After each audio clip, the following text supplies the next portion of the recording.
Sahabat pemirsa, jumpa kembali dengan Cipta Kreasi TV.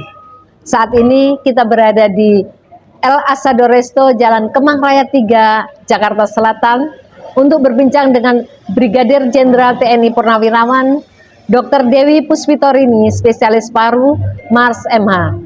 Selamat siang, dokter. Selamat Apa siang, kabar? Dr. Alhamdulillah baik. Ya. Lama nggak ketemu juga kita. Betul ya. Aduh, Dari mana barusan, dokter? Saya dari Salemba. Seperti biasa lagi di Riwoh ya? Riwoh, ya. Oke, dokter. Baiklah, dokter. Akhir-akhir ini kita melihat adanya stigma negatif yang menghambat pencapaian dari Indonesia Emas 2025. Apa menurut pandangan dokter? Mungkin sebelumnya saya menjelaskan dulu apa sih yang dimaksud dengan Indonesia Emas 2045. Indonesia Emas 2045 adalah suatu visi besar dari Indonesia untuk menjadi negara yang berdaulat, maju, adil dan makmur pada tahun 2045, persis 100 tahun setelah kita merdeka. Nah, visi ini mempunyai tujuan utama ya, seperti pendapatan per kapita yang harus maju, kemudian kemiskinan juga menurun, ketimpangan sosial juga berkurang, dan mempunyai kepemimpinan dan pengaruh besar di dunia yang makin meningkat. Kita jelas sudah ada pengaruh kita di dunia, tapi mungkin diharapkan mungkin lebih besar, dan dari itu semua pasti ada pilar-pilarnya. Nah, yang dimaksud, karena saya orang kesehatan, yang dimaksud dengan stigma negatif adalah hal-hal yang bisa mempengaruhi atau mengurangi percepatan dalam pencapaian bidang kesehatan untuk di Indonesia. Misal beberapa contoh sih seperti, karena saya orang paru, saya lagi ngomong bahwa stigma negatif terhadap kasus-kasus tuberkulosis. Kayaknya kalau ngomong tuberkulosis itu menjadi orang takut ya gitu. Jadi itu salah satu ya, mungkin nanti kita bisa gali lagi. Begitu. Takutnya bagaimana sih kalau misalnya stigmanya negatifnya? Padahal TBC itu di Indonesia kan banyak, dan itu kayaknya nggak habis-habisnya. Bagaimana dokter? Indonesia memang jumlah kasus TB-nya tuh nomor 2 di sedunia. Jadi bukan juara yang bagus-bagus ya seperti bulu tangkis atau bola, itu ke juara 2, juara 1 senang banget. Tapi ini tuberkulosis ya, yang endemis saat ini di Indonesia. Jadi saya Mbak Ibri itu ada kuman TB ya, banyak teman-teman juga kuman TB, tapi dia dormant, dia tidur saja di dalam tubuh manusia ya, tubuh kita, tetapi tertutup atau terlindungi atau dikurung oleh daya tahan tubuh kita. Dan dengan ditutup itu ya dia tidak manifestasi, tapi begitu daya tahan tubuh turun, ini yang menutupi daya tahan tubuh ini. Kalau longgar, imunitas kita turun, dia bisa kemana-mana ya, bisa menjadi TBC otak, TBC mata, TBC tenggorokan, kelenjar, TBC paru, orang tahunya TBC paru ya, TBC tulang, TBC kulit, TBC usus, TBC ginjal dan lain-lain ya, TBC rahim. Nah, di situ, atau yang tadinya dorman menjadi aktif, atau kita kedapatan kuman dari luar, kuman TBC dari orang-orang sekitar kita yang kalau batuk itu nggak aman, nggak pakai masker dan lain-lain. Nah, itu tadi sebenarnya TBC sebenarnya endemis di Indonesia. Ada memang, asal dijaga agar kita daya tahan tubuh tetap baik. Jadi harapannya kalau kita semua peduli dengan masalah TB, itu bisa kok kita lama-lama akan bagus, dan harapannya eliminasi TB di 2035 itu harapan kita ya. Apakah tercapai atau tidak? Tinggal kepedulian dari kita. Oke, dokter, kalau misalnya kita mau keluar negeri saja, mau sekolah keluar negeri saja, kalau orang Indonesia nih selalu harus bebas TB. Ini rasanya tidak sama dengan orang lain yang mau keluar atau bahkan orang lain ke Indonesia. Ini apakah termasuk stigma negatif, dokter? Bukan, itu screening dari negara tertentu yang akan menerima kita ya, karena dia juga nggak mau negaranya ada kemasukan TB yang lagi aktif, itu nggak bisa ya, karena buat mereka dia tidak endemis. Negara yang tidak endemis dia nggak mau kedapatan ada wisatawan yang datang kemudian dia sedang TB aktif, dia nggak mau. Tapi kalau Indonesia kita memang sudah ada, tinggal bagaimana kita menjaga ya, kita menjaga bahwa si penderita ini aman, tidak menularkan. Nah, itu nanti stigma negatifnya adalah gara-gara stigma negatif sehingga pencapaian untuk pengobatan dan temuan kasus TB jadi rendah.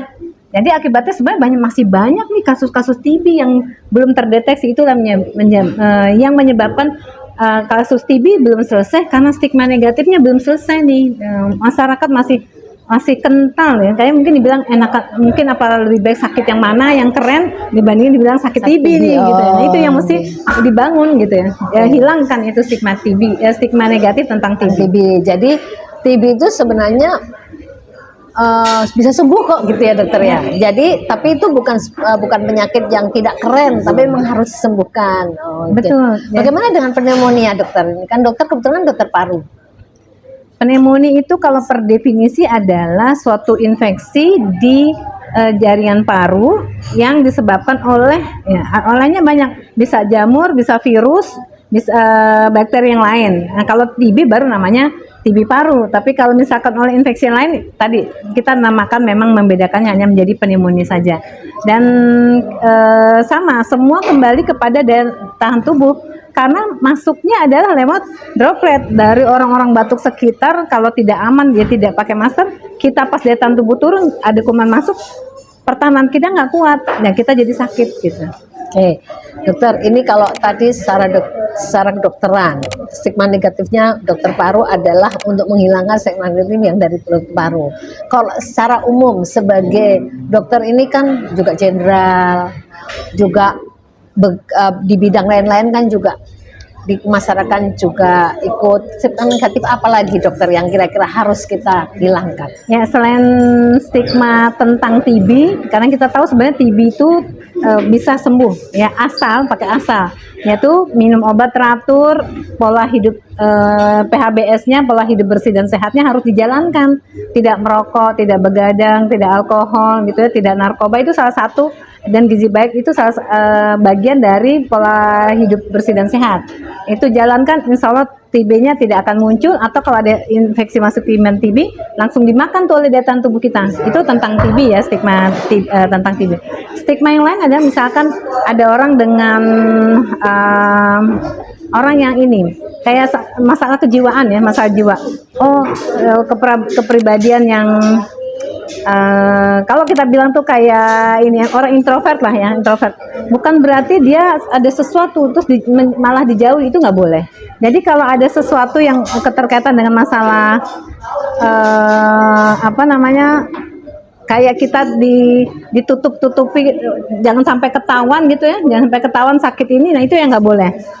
Pandangan bahwa misalkan gini, bahwa orang dengan gangguan mental itu adalah tidak normal atau jadi gila. Stigma ini menyebabkan mereka seringkali jadi dianggap sebagai beban bagi keluarga dan masyarakat. Pernah kita lihat ya, sampai yang dikerangkeng, dikunciin, nah itu malah tidak berobat, tidak berobat gitu kan. Nah itu yang harusnya kita paling tidak kalau keluarga tetangganya tahu, harusnya dibantu. Mungkin dari sisi psikologis keluarganya juga cukup tidak tahu apa yang harus dilakukan. Nah, harus ada dukungan, harus dukungan dari warga dan lingkungan. Kemudian ya lagi Ribri, bahwa tentang depresi ya, tentang depresi itu juga sama, jangan juga kita menutupi atau kita malah suka iseng gitu membicarakan atau dijauhi, itu jangan. Orang yang dengan bipolar yang disebut gila itu juga jangan, yang padahal ini adalah gangguan mood yang dapat dikontrol sebenarnya dengan penanganan yang tepat. Mungkin itu beberapa stigma negatif yang kita bisa temui ya, yang kadang-kadang iya ya benar juga nih, suka ada dukungan ya, nggak ada dukungan dari lingkungan nih, khususnya keluarga ya. Ya, dokter, kita cicipi dulu dokter. Ini adalah teh herba dari Argentina. Jadi dokter kalau minum ini bisa jadi Maradona ya. Dan bisa ya, kalau subscriber bisa diskon 10% untuk subscriber Cipta TV. Silahkan di El Asador Resto. Mari dokter, enak sekali nih. Jangan nanti saya ketagihan ya. Nih kalau minum anget-anget saya suka sekali nih. Pokoknya enak banget ini. Ini madunya juga enak. Ini khusus teh dari sana? Ya, ini didatangkan dari Argentina, dokter. Teh herba, 10%. Nanti kalau dokter kan punya teman-teman ini, silahkan. Oh ya. Nanti minum sehat nih ya. Yummy.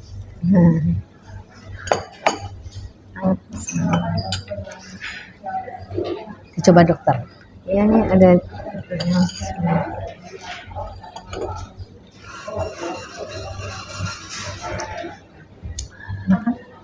hangat, ditambah rasa madunya, ada jeruk nipis, ada lemonnya juga. Hangat, ada lemon, Ada manis. teh-tehnya berbeda sama yang suka harian saya makan ya. Yang saya suka minum ya, beda. Beda. Bahaya kalau ketagihan nih, saya bisa kesini terus nih. Atau ini ada Kita tunggu. ada ininya ya. Ada diskon 10%. paketan, ada paketannya ya. Ada. Top pokoknya.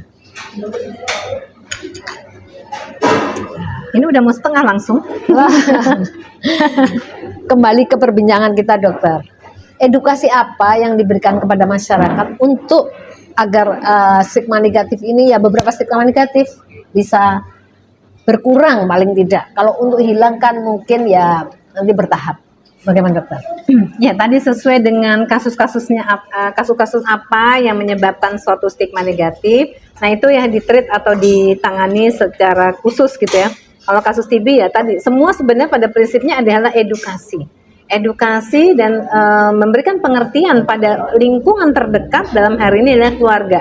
Misalkan sakit TB itu bisa sembuh karena ada obat, dengan asal tadi minum obat teratur gitu ya, pola hidup sehat, bersih, kemudian gizi yang baik. Nah, kan berarti keluarga harus mendukung dong untuk kita sehat. Makanan gizi seimbang yang murah seperti dulu, kalau kita waktu masih kecil kan 4 sehat 5 sempurna ya, kita masih ingat itu makanan yang cukup murah ya, tapi baik itu untuk komposisi dari gizi seimbangnya. Nah, itu yang bisa kita terapkan masalah gizinya agar daya tahan tubuhnya baik, dan edukasi kepada keluarga serta lingkungan terdekatnya apa sih, yaitu lingkungan rumah RT nih. Ya, juga peduli. Oh, ada anggota saya atau warga saya yang sedang sakit nih. Oh, udah lama nih. Udah tanyakan, udah berobat atau belum? Seperti itu salah satu. Termasuk tadi, misalnya ada yang gangguan bipolar, orang introvert ya. Diajaklah untuk bisa bersosialisasi, walaupun namanya orang introvert kan beda ya. Dia pasti lebih senang ini, tapi diajak dan keluarga, terutama keluarga sebagai orang terdekatnya. Mungkin itu. Oke, jadi mungkin yang perlu adalah edukasi tentang permasalahannya dan dukungan dari keluarga dan sekitarnya ya dokter ya. Baiklah dokter, sudah panjang lebar kita bicara soal kesehatan dan stigma negatif. Ngomong-ngomong dokter, ini saya suka scroll WA-nya, TikTok-nya, pokoknya sosmednya saya lihat deh dokter. Banyak sekali kegiatannya. Sekarang ini apa sih kegiatan yang sedang berlangsung yang saat ini dokter lakukan di luar sebagai dokter ya dokter? Ya. Kalau kegiatan ya dulu waktu saya masih dinas aktif ya pastilah di institusi dan ini waktu saya di RSPAD. Saya masih praktek di RSPAD, tetapi sejak 2015 kan memang saya sudah berorganisasi. Saya ya ada 7 organisasi saya yang utama yang saya jalani, kemudian itu tetap saya lanjutkan karena saya ingin punya lingkungan yang berbeda. Kalau di kedinasan berarti saya teman-temannya ini, kalau di lingkungan luar berarti saya teman yang berbeda lagi, seperti itu. Dan mungkin karena senang menambah silaturahmi, saya menjalankan itu walaupun sudah pensiun masih tetap sebagai di situ. Dan kebetulan mungkin sekarang lagi sibuk-sibuk di Ikatan Alumni Kedokteran di FKUI, di situ. Jadi masih di situ saya sebagai wakil ketua saat ini, yang selama 3 periode saya sebagai sekretaris umum. Nah, sekarang lagi diminta untuk wakil ketua Iluni FKUI. Wakil ketua Iluni Fakultas Kedokteran Indonesia. Saat ini masih menjabat itu. Ya. Terus kegiatan kedepannya, saya kok lihat di sosmed-sosmednya loh dokter.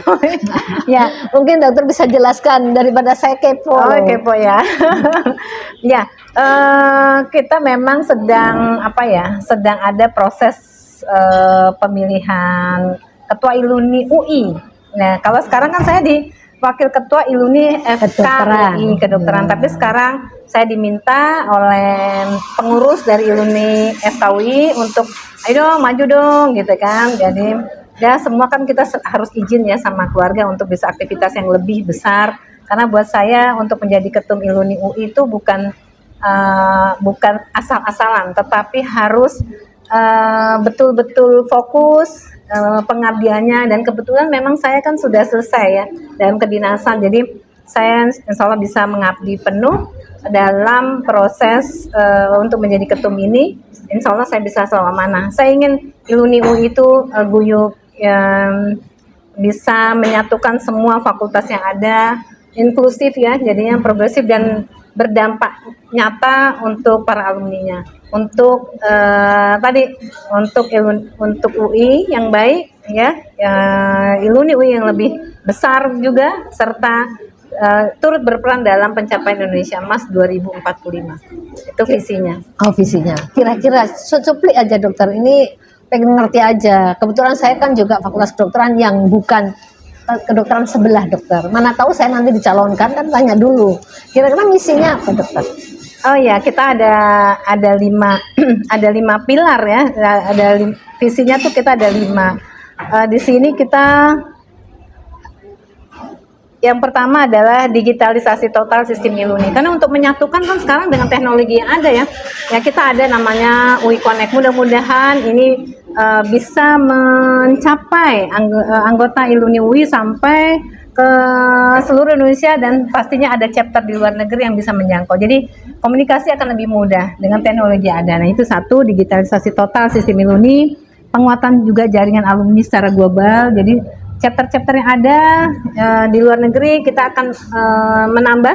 Jadi sehingga kalau ada anggota Iluni UI yang akan bekerja atau akan bersekolah di sana, oh ya saya ada saudara saya nih di sana gitu. Jadi dia akan bisa menghubungi dan itu akan terkoneksi dengan UI Connect. Harapannya seperti itu. Yang ketiga adalah program pemberdayaan alumni yang berkelanjutan, khususnya untuk kesejahteraan dan kesehatan sebagai hak dasar. Nah, dan keempat, kontribusi nyata untuk Indonesia yang lebih sehat dan sejahtera, serta bagaimana pemberdayaan perempuan Indonesia yang dimulai dari alumni UI. Mungkin itu secara garis besar. Wah, hebat. Baiklah. Makanya harus fokus ya. Tapi gimana dokter untuk bisa mencapai sejauh ini?